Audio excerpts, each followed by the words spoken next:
The Great Hall of the Galactic Council stretched for miles in every direction. Floating platforms held delegates from across the known galaxy. Some breathed methane gas. Others lived in tanks filled with liquid nitrogen. A few existed only as pure energy, their thoughts visible as dancing lights in crystal containers. Ambassador Taemin stood at the center platform. He was tall for a human, with black hair and calm brown eyes. His simple blue uniform looked plain next to the elaborate armor and biosuits worn by other species, but today all eyes were on him. "The human delegation accepts your challenge," Taemin said. His voice carried clearly through the translation devices. "We volunteer for the endurance trials." A wave of shocked sounds filled the hall. The Vorthak delegate, a creature made of living rock, rumbled like an earthquake. The ethereal mindship representative flickered with surprised colors. Even the mighty Krigor warriors shifted uneasily in their battle armor. Council, Prime Zolothian, raised one of her 6 arms for silence. She was ancient even by her species standards. Her blue skin showed the wisdom marks of someone who had lived for 3,000 years. When she spoke, her voice held the weight of ages. "Human ambassador," she said slowly, "perhaps you do not understand what these trials involve. No species has ever completed them. Most refuse to even try." Taemin smiled. "We understand perfectly, honored Prime. That's exactly why we want to participate." The Vorthak delegate stood up, his stone body grinding with each movement. "This is madness. My people can swim in molten lava. We can survive the pressure at the bottom of gas giants. But even we would not attempt these trials. They are designed to break minds and spirits, not just bodies." "The Silicon Collective agrees," added another voice. This came from a group of crystal beings who shared one consciousness. "We have computed every possible outcome. The probability of success is so low it might as well be 0. Ji-Wan, the human xenobiologist, stepped forward from the observation deck. She was shorter than Taemin, with kind eyes behind simple glasses. She had spent 5 years studying alien psychology for this moment. "May I ask a question?" Ji-Wan said politely. "What exactly makes these trials so impossible?" The hall fell silent. It was rare for anyone to ask for details about the trials. Most species learned enough to stay away. Zolothian's expression grew serious. "The trials test 3 things. First, your ability to survive in environments that should kill you. Second, your capacity to endure physical pain and exhaustion beyond normal limits. Third, your mental strength when faced with your deepest fears and worst memories." She paused, letting the words sink in. "The trials continue until you break or give up. There is no time limit, no mercy, no help from others." "The Ethereal Collective attempted them once," said a voice like wind chimes. The speaker was barely visible, more light than substance. "We exist across multiple dimensions. We thought our expanded consciousness would help us endure. We lasted 4 hours before the psychological pressure shattered our group mind. The Krigor Empire sent their finest warriors," growled a massive figure in black armor. "Warriors who had conquered 17 star systems. Who had never known defeat. They broke down crying like younglings within 2 days.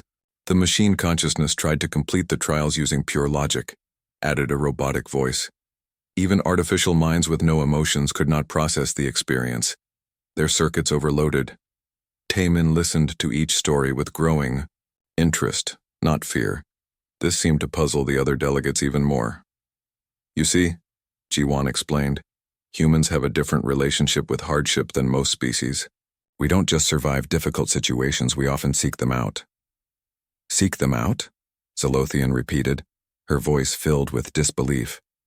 "On our world, we have competitions where people run for over 26 miles without stopping," Taemin said. "We climb mountains that can kill us just to say we reached the top.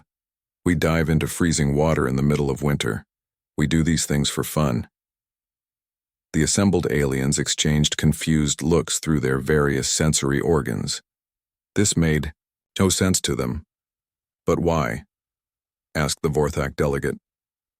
What purpose does unnecessary suffering serve? Jiwan smiled. That's the interesting part. We don't see it as unnecessary. Humans believe that facing difficult challenges makes us stronger. Not just our bodies, but our minds and spirits too. The trials have broken every species that attempted them, Zolothian said firmly. Beings far older and more advanced than humans. What makes you think you can succeed where they failed? Taman thought for a moment before answering. Because maybe being older and more advanced isn't always better. Maybe sometimes it helps to be young and stubborn and too foolish to know when something is impossible. This is not wisdom, the ethereal representative said, their light flickering with concern. This is recklessness. You will suffer greatly for no gain. Perhaps, Taman agreed. But humans have always believed that some things are worth suffering for. And maybe that's exactly what these trials need. The hall buzzed with discussion in dozens of languages and thought patterns. Some delegates seemed worried about the humans' mental state. Others appeared fascinated by their strange confidence. Finally, Zolothian spoke again. If you truly wish to attempt the trials, we will not stop you. But we will observe. Perhaps studying your unique approach will help us understand how you think. We would welcome observers, Taman said. But I should warn you, you might not like what you see. Why not? Zolothian asked. Because, Jiwan said quietly. When humans face impossible odds, we don't just try to survive them. We try to find meaning in them. And sometimes that can be harder to watch than the suffering itself. As the council session ended, delegates from across the galaxy made plans to witness something that had never been seen before. Not the first species to attempt the endurance trials, but possibly the first to approach them with hope instead of fear. None of them could imagine what they were about to learn about the strange species called humans. They thought they would witness another failure, another broken species added to the long list of those who had tried and failed. Instead, they were about to discover why humans were different from every other thinking being in the galaxy, and why that difference might be exactly what the universe needed. The transport ship dropped out of hyperspace near Kepler 442c, a world that looked beautiful from orbit. Swirling clouds covered a planet of blue oceans and brown continents. It looked peaceful, almost inviting. The alien observers in their protected viewing station saw none of the deadly truth that waited below. Temperature readings are coming in, announced the ship's computer in a flat, mechanical voice. Surface temperature currently minus 130 degrees. In 6 hours, it will reach plus 75 degrees. This cycle repeats every 18 standard hours. Hyunwoo checked his equipment one last time. He was a big man with weathered hands and calm eyes. He had spent 10 years studying ice and snow in Earth's polar regions. The cold didn't scare him anymore. What worried him was keeping his team alive in conditions that changed faster than any natural environment on Earth. Remember, he told the other 11 humans as they prepared to board the landing pods, we're not trying to fight this planet. We're trying to work with it. So Young nodded from across the transport bay. She was smaller than Hyunwoo, but just as experienced. Her specialty was hot, dry places where water was rare and the sun could kill. She had lived in deserts where the temperature could reach 50 degrees during the day and drop to freezing at night. The key is adaptation, she added. When it's cold, we focus on staying warm. When it's hot, we focus on staying cool, but we never stop working together. The 12 volunteers came from different backgrounds, but they all shared one thing. They had all chosen to face hardship before. Minho was a construction worker who built skyscrapers in all kinds of weather. Eunji was a teacher who had worked in refugee camps during natural disasters. Each person brought skills that might help the group survive. In the observation station, Council Prime Zolothian watched the humans prepare. Around her, delegates from dozens of species monitored every detail.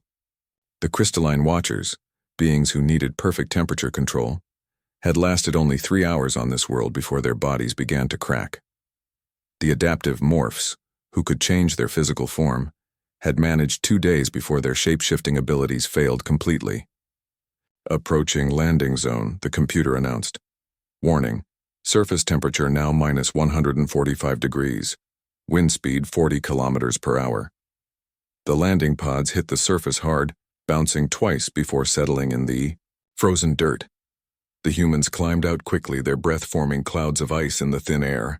They had basic cold weather gear, but nothing that could handle these extremes for long. "Shelter first," Hyunwoo called out. "Everything else comes after we're protected." They had been given basic materials: metal poles, fabric sheets, insulation, foam, and simple tools. Nothing fancy. Nothing that would make this easy. The Krigor warriors had been given the same supplies and had frozen to death trying to build individual shelters. But the humans did something different. They worked together from the very first moment. Minho and 2 others began digging into a small hill, using their body heat and tools to create a cave-like space. Yoonji and So-young sorted through the materials, figuring out how to layer them for maximum warmth. Hyunwoo supervised the construction, making sure they built something that could handle both extreme cold and extreme heat. "Talk to each other," Hyunwoo reminded them as they worked. "If your fingers start going numb, say something.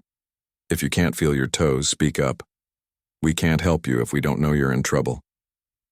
The alien observers watched in fascination. Most species that attempted the trials focused on individual survival, each being tried to save themselves first. But these humans seemed more worried about their teammates than themselves. As the temperature continued to drop, the humans finished their basic shelter. It wasn't pretty, but it worked.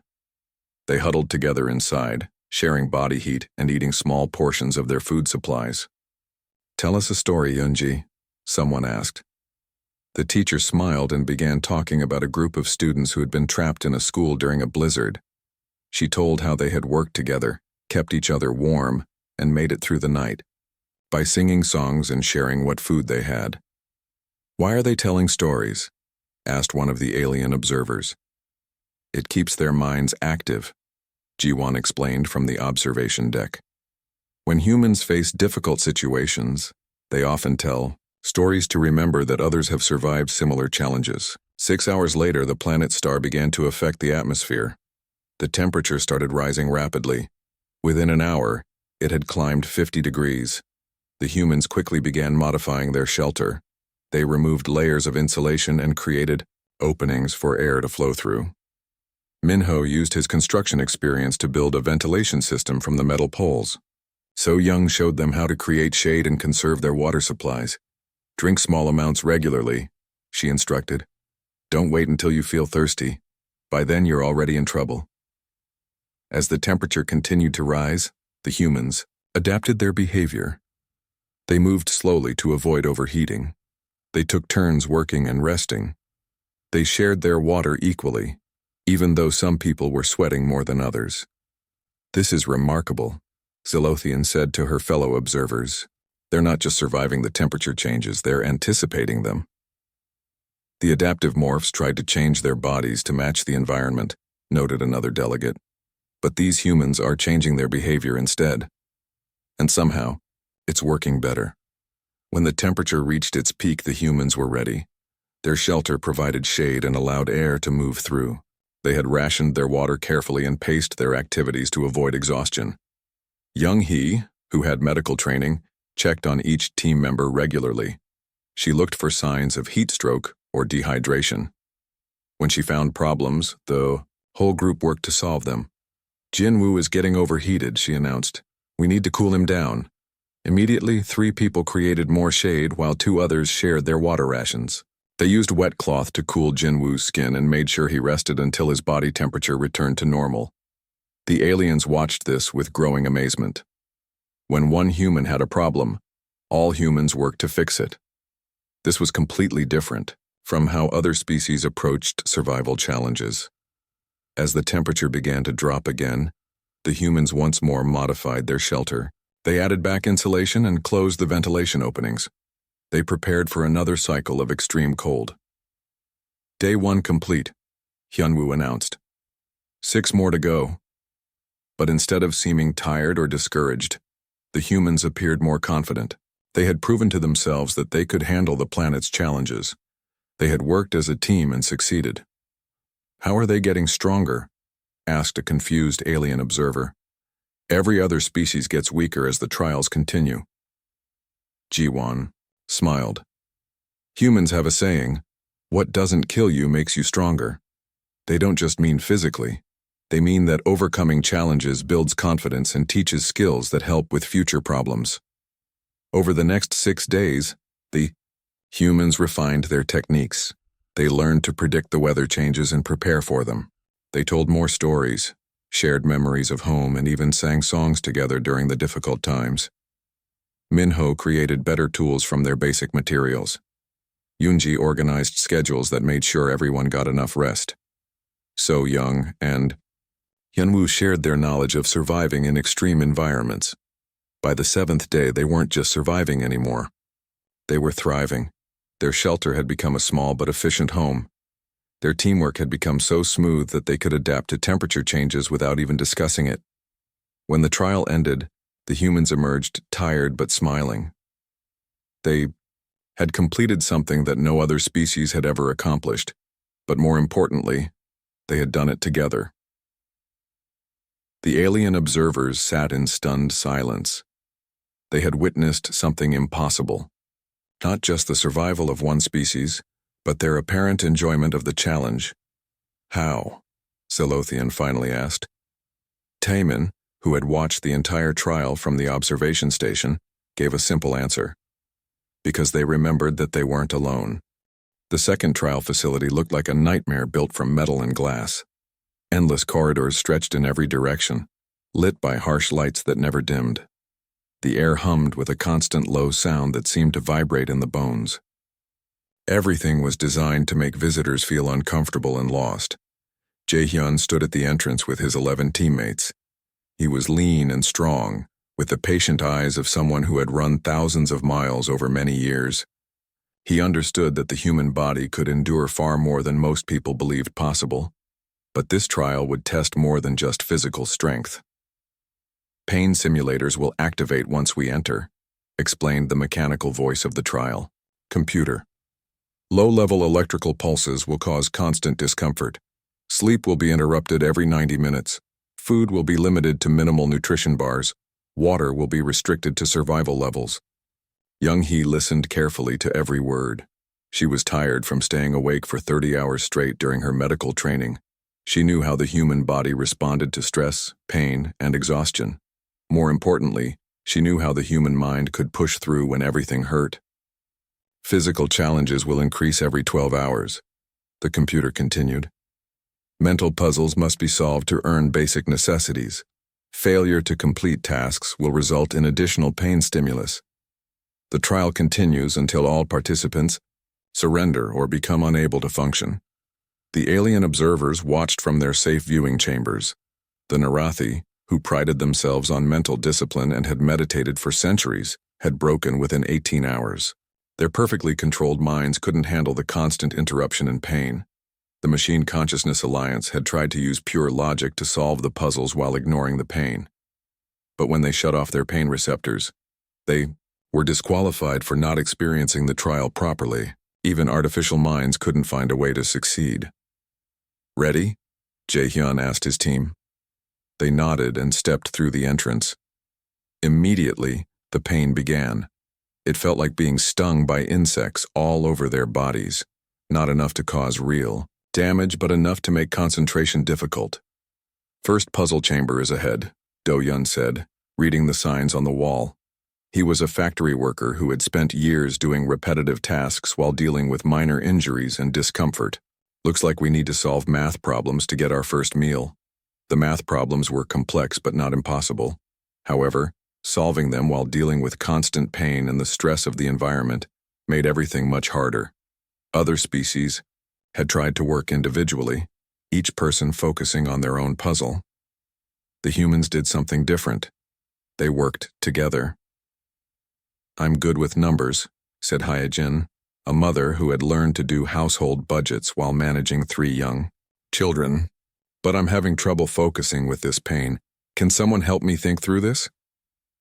I'll read the problem out loud, offered Kyung-ho. Sometimes hearing it helps. I'll double-check the math, added Mi-young. They solved the first set of puzzles as a team. When one person's concentration failed because of pain or stress, others stepped in to help. This approach worked much better than trying to fight through individually. Hours passed. The pain continued. Sleep was interrupted every 90 minutes, just as promised. But each time they were woken up, the humans adapted a little more. Micronaps, Young-hee explained during one of their brief rest periods.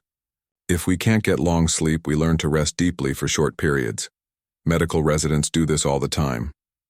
Jae-hyun shared techniques from his marathon training. Pain is just information, he told the group during a particularly difficult puzzle session. It tells you something is happening, but it doesn't have to control what you do. The aliens watching couldn't understand what they were seeing. Every other species had become less effective as the hours passed. The pain and exhaustion wore them down until they couldn't think clearly or work together. But the humans seemed to be finding their rhythm. They were tired and hurting, but they were also adapting. They learned to solve puzzles even when their bodies were screaming for rest. They found ways to help each other stay focused when individual concentration failed. How are they doing this? Asked Zalothian during the second day of observation. They're treating it like work, Ji-won observed. Humans often have jobs that require them to function while uncomfortable. Factory workers, medical staff, emergency responders. They've learned that you can be tired and hurting and still do what needs to be done. Bo-ra, who had experience with depression and chronic pain, became especially valuable to the team. She understood how to function when everything felt terrible. You don't wait to feel better, she explained to the others. You just do the next thing that needs to be done even if you feel awful. The puzzles got harder, the pain increased, food and water became more scarce.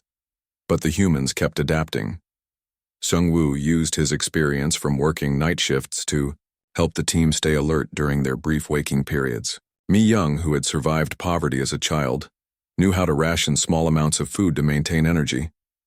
By the third day, something remarkable was happening. The humans weren't just surviving the trial anymore.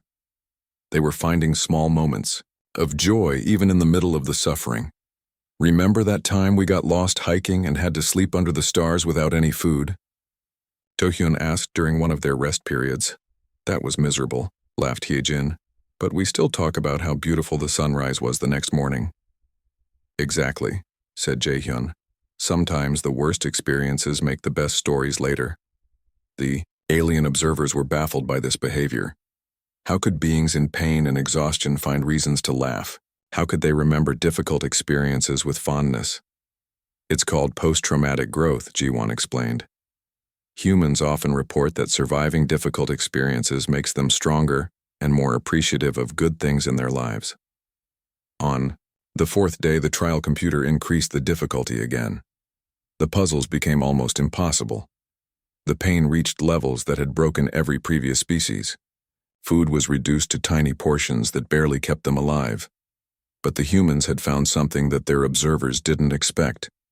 They had found meaning in their suffering. We're proving something important, Young-hee said as they worked on an incredibly complex puzzle involving quantum physics and advanced mathematics. We're showing that beings don't have to give up just because things get hard. Every species that watches this will see that it's possible, added Kyung-ho. Maybe they'll try harder things themselves. We're not just surviving for us, Bo-ra said. We're surviving for everyone who comes after us. This perspective seemed to give them extra strength. When they thought about their suffering as meaningless, it was much harder to bear. But when they saw it as serving a purpose, as proving something important about the potential of thinking beings, they found reserves of endurance they didn't know they had. By the fifth day, they were still solving puzzles, still working together, still finding ways to encourage each other. They were exhausted, hungry, and in constant pain. But they hadn't given up. They hadn't broken. More importantly, they had learned something about themselves. They had discovered that humans could function at levels of stress and discomfort that seemed impossible, not because they were naturally stronger than other species, but because they had learned to find purpose in struggle. When the trial finally ended after 7 days, the humans emerged changed. They were tired and sore, but they were also proud. They had accomplished something that no other species had managed. The alien observers sat in silence, trying to understand what they had witnessed. The humans hadn't just endured extreme conditions. They had maintained their teamwork, their problem-solving abilities, and even their sense of humor under circumstances that had shattered every other known species. How? Was all Zolothian could ask. Timon smiled tiredly. Because we've learned that suffering shared is suffering cut in half and purpose shared is purpose doubled. The final trial chamber looked empty at first glance. Just a simple white room with 12 chairs arranged in a circle. But the alien observers knew better. This was the most dangerous trial of all. Here, the weapons were invisible. Here, the enemy was the mind itself. 1-6 sat down slowly in one of the chairs. His hands shook slightly, not from fear, but from old memories that never quite went away. He was a veteran of Earth's last major war, a man who had seen friends die and had barely survived himself. He carried invisible wounds that hurt more than any physical injury. Psychological attack systems active, announced the trial computer. Participants will experience induced memories, artificial fears, and mental manipulation designed to break down sense of self and purpose. No physical harm will occur. Mental trauma is expected and intended. Sung-hee took the chair next to Won-sik. She was a trauma counselor who had spent years helping people recover from their worst experiences. She understood how the human mind could be broken, but she also knew how it could heal. Her calm presence seemed to steady the group. "Remember what we discussed," she said quietly. "We face this together. No one suffers alone." The empathic traders, beings who could feel the emotions of others, had lasted only minutes in this trial. The psychic pain of their own worst memories, combined with the agony of feeling everyone else's trauma, had overwhelmed them completely. The stoic builders, known throughout the galaxy for their unshakable mental strength, had crumbled when forced to confront ideas of meaninglessness and despair. Their philosophy of logical detachment had offered no protection against attacks designed to make existence itself seem pointless. As the trial began, the humans felt the first assault on their minds. Suddenly they were experiencing their worst memories all over again, but not just remembering them, living them again with all the fear, pain, and helplessness of the original experience. Won-sik found himself back on the battlefield where his unit had been ambushed. He could smell the smoke, hear the screams, feel the panic as everything went wrong. But this time he wasn't alone in his chair.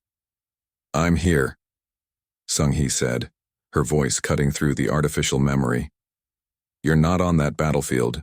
You're here with us, and you're safe." Instead of trying to fight the memories or pretend they weren't real, Won-sik did something that surprised the alien observers. He described what he was experiencing to his teammates. "I'm seeing the worst day of my military service," he said, his voice steady despite the tears on his face. "My friends are dying and I can't save them.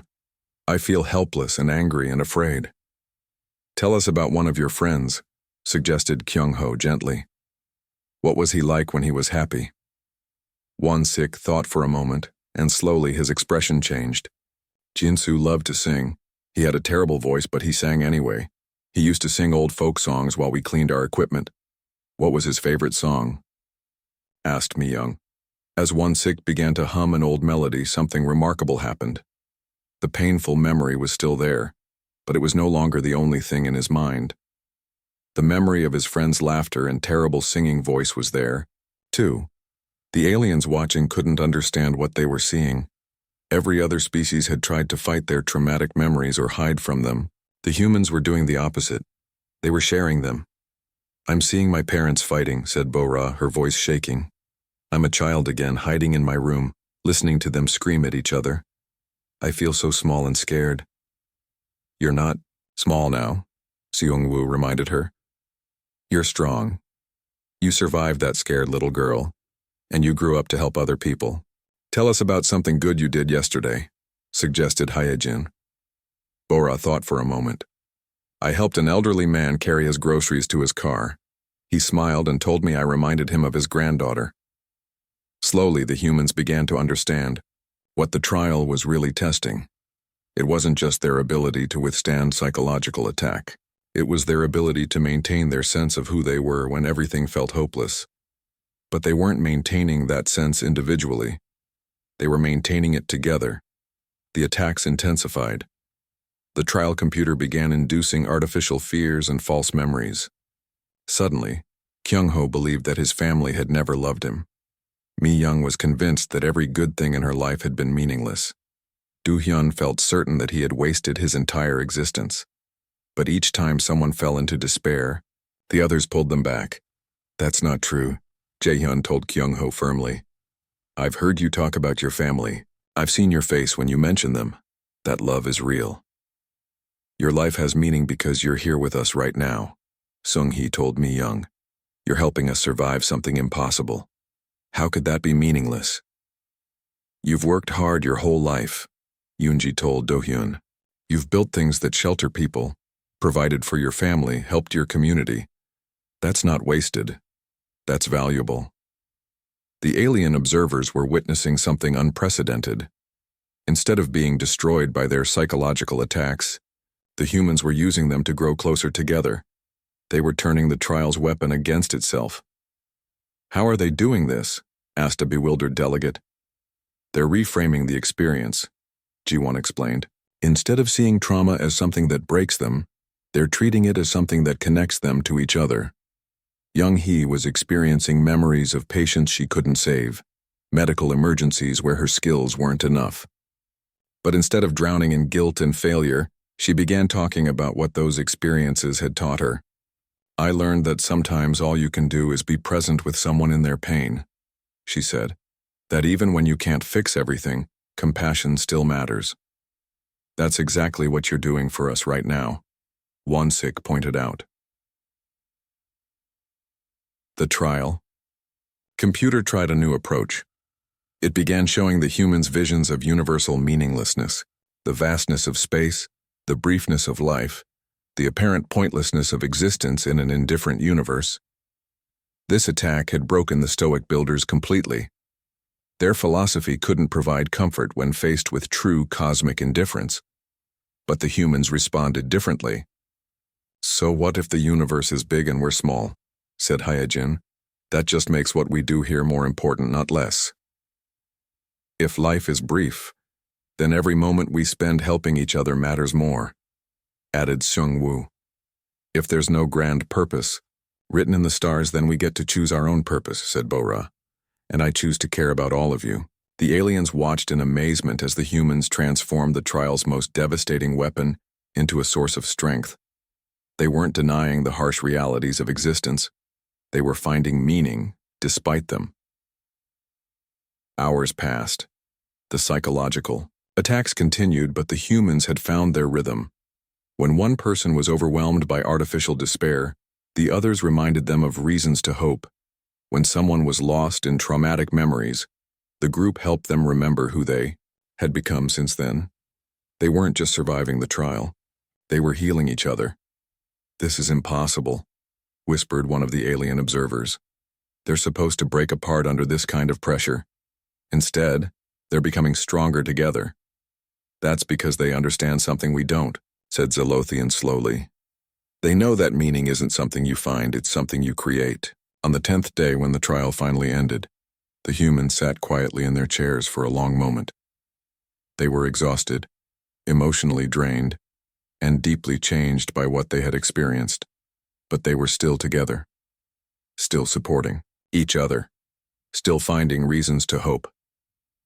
The chamber fell silent as the alien observers tried to comprehend what they had witnessed. These humans had faced psychological warfare designed to destroy the will to live, and they had not only survived it but used it to deepen their connections to each other. "How?" Zalothian asked when the humans finally emerged.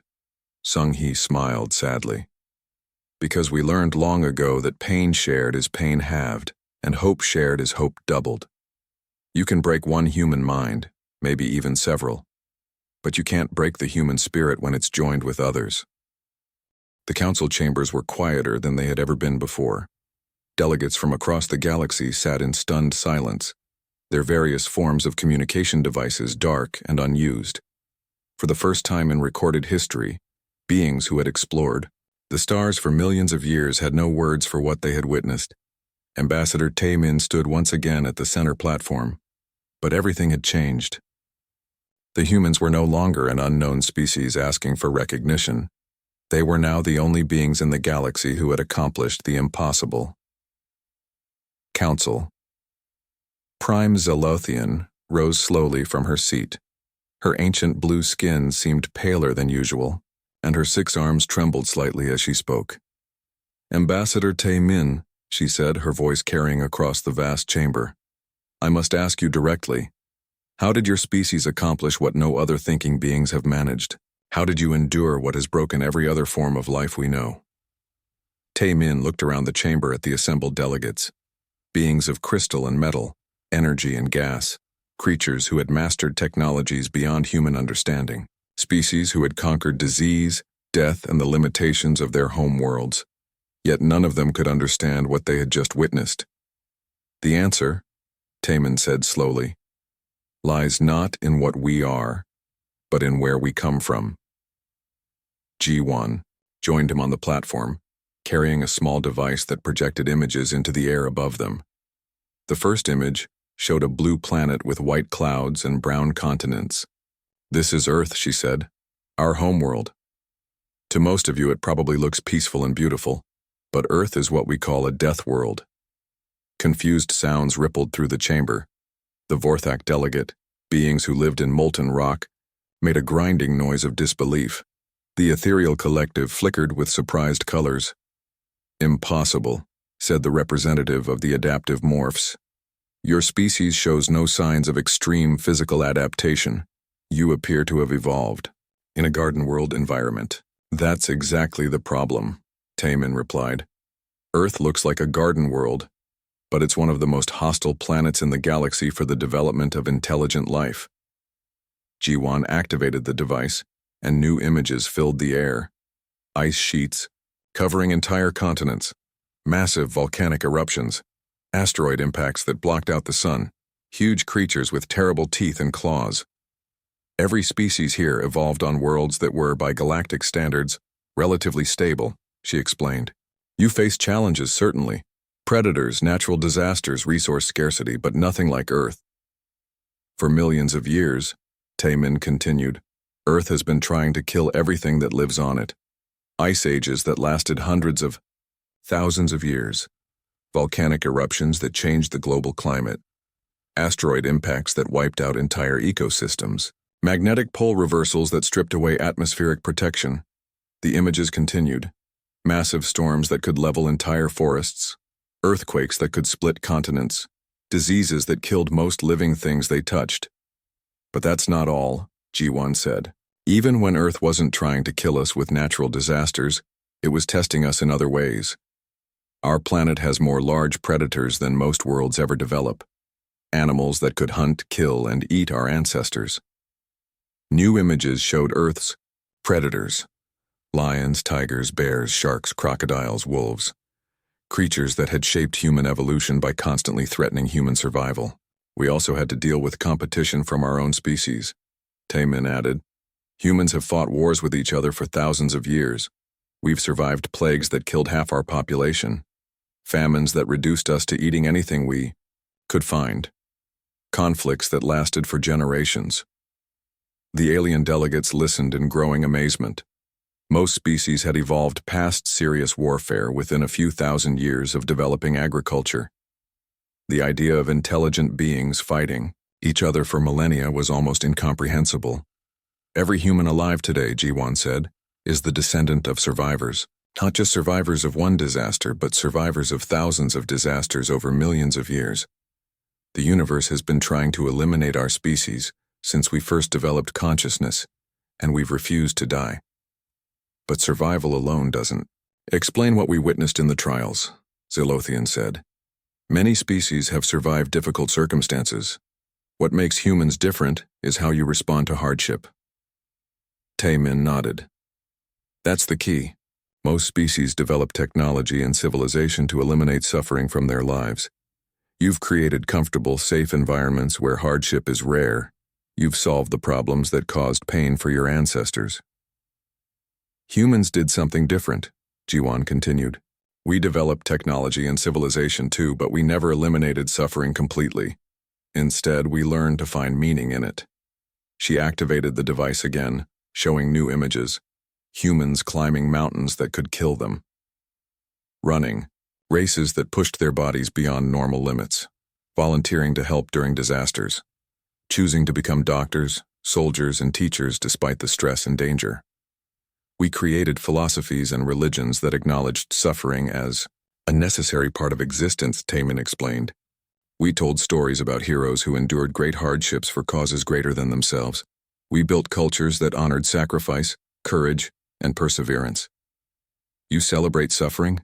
Asked the ethereal collective, their lights flickering, with confusion. Not exactly, Jiwan said. We celebrate the growth that comes from overcoming suffering. We believe that facing difficult challenges makes us stronger, wiser, and more compassionate. We have concepts like heroism, sacrifice, and redemption, Taman added. These ideas are based on the understanding that sometimes the most important things in life require us to endure pain for the sake of others. But why? Asked the Vorthak delegate. Why choose to suffer when you could eliminate suffering? Because, Taman said simply, we learned that the capacity to suffer is also the capacity for the deepest forms of love, courage, and hope. When you eliminate all hardship from life, you also eliminate the growth that comes from overcoming it. The chamber fell silent as the implications sank in. These aliens had spent thousands of years creating perfect, comfortable civilizations. They had eliminated pain, struggle, and uncertainty from their lives. In doing so, they had also eliminated their ability to grow through adversity. In the trials, Jiwan continued, you saw humans do something that seems impossible to you. We turned suffering into strength. We used pain as a tool for building deeper connections with each other. We found meaning in experiences that seemed meaningless. This is why humans volunteer for difficult challenges, Taman explained. It's why we seek out experiences that test our limits. It's why we were excited to attempt the endurance trials when every other species refused. You see, Jiwan said, every other species in this galaxy evolved to avoid suffering.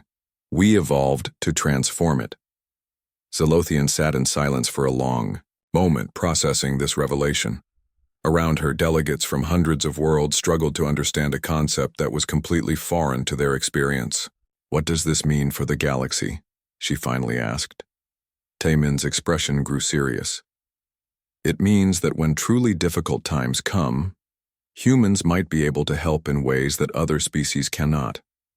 We're not stronger or smarter or more advanced than you, but we have experience with turning hopeless situations into opportunities for growth. And difficult times are coming, Jiwan added quietly. Our scientists have detected signs of something moving in the space beyond the galactic rim. Something ancient and powerful, something that may test not just humanity but every thinking species in the galaxy. The chamber erupted in concerned sounds and flashing lights as delegates realized the implications. If challenges were coming that would require the kind of endurance humans had demonstrated, then perhaps the galaxy needed these strange beings who celebrated struggle. The trials were not just a test, Zalothian said slowly. They were preparation. Yes, Taman agreed. And now you know why humans are here. Not because we're the strongest or the smartest, but because we're the ones who've learned to find light in the darkness. When the real test comes, we'll be ready. And more importantly, Jiwan added with a small smile, we'll make sure you're ready too. Because the most important thing humans have learned is that nobody has to face the darkness alone. The chamber fell silent again. But this time it was not the silence of confusion. It was the silence of understanding.